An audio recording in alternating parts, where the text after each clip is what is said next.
அனைவருக்கும் வணக்கம்.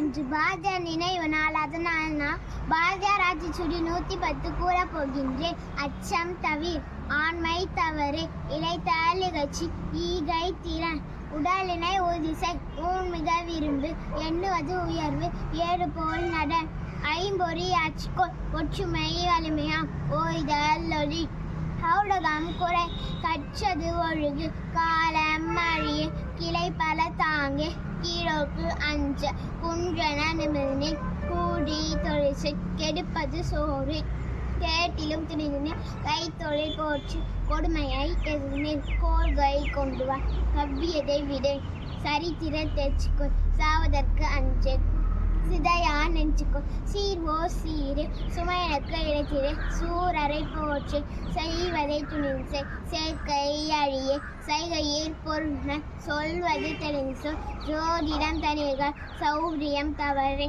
எமலி போல் வாழ, ஞாயிறு போற்று, இமிரன இன்புறு, நெகிழ்வது தருளி, நேயங்காத்தல் செய், தன்மை இழவே, தாழ்ந்து நடவே, திருவினை வென்றுவா, தீயோர்க்கு அஞ்ச, துன்பம் மறந்திடு, தூற்றுதல் ஒழி, தெய்வம் நீ என்றன, தேசத்தை கத்தசி, தையலை உயர்சை, தொன்மை கஞ்ச, தோல்வியில் கலைஞர், தவத்தினை தினம்புரி, நன்று கருது, நாளெல்லாம் வினைசே, நினைப்பது முடியும், நீதி நூல் பயில், நுனியவு செல், நூலினை பகுதின, நெற்றி சிறுகிடே, நேர்பட பேசு, நையப்புடை, நொந்தது சாகும், நோற்பது கையுடை, பணத்தினை பெருக்கு, பாட்டினில் அன்பு செய், பின்னத்தினை போற்று, பீழை கிழங்குடை, புதியன விரும்பு, பூமி இழந்திடு, பெரிதினும் பொய்மை இகழ், போர் தொழில் பழகு, மந்திரம் வலிமை, மானம் போற்று, விடிமையில் அறிந்திரு, மீளுமாறு நந்துக்கோ,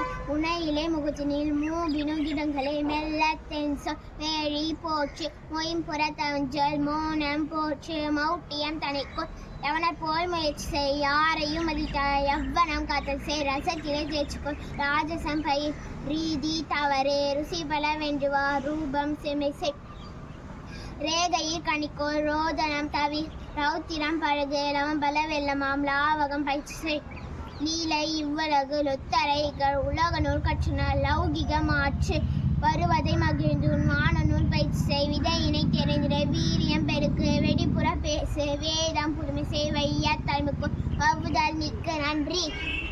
இன்று பாரதியார் நினைவு நாள். அதனால் நான் பாரதியார் எப்படி உயிர் இழந்தார் என்று கூறப் போகின்றேன். பாரதியார் பார்த்தசாரதி என்ற கோவிலுக்கு செல்வதையும் அங்கே உள்ள யானைக்கு பழங்களை கொடுப்பதையும் வழக்கமாக வைத்திருந்தார். ஒரு நாள் அவர் கொடுக்கும் பொழுது அந்த யானை மதம் பிரித்திருந்தது. அதை அவருக்கு தெரியாமல் அவர் கொடுக்கும் பொழுது அந்த யானை அவரை தூக்கி எறிந்து விட்டது. பிறகு அவர் மருத்துவமனையில் சிகிச்சை அளித்து உயிர் தப்பினார். அவர் உடல்நிலையை சரியாக கவனிக்கவில்லை. அதனால் அவர் கடுமையான வயிற்று வலியால் பாதிக்கப்பட்டார். பிறகு செப்டம்பர் 11ஆம் தேதி நள்ளிரவு 12 மணிக்கு அவர் கடுமையான வயிற்று வலியால் உயிரை விட்டார்.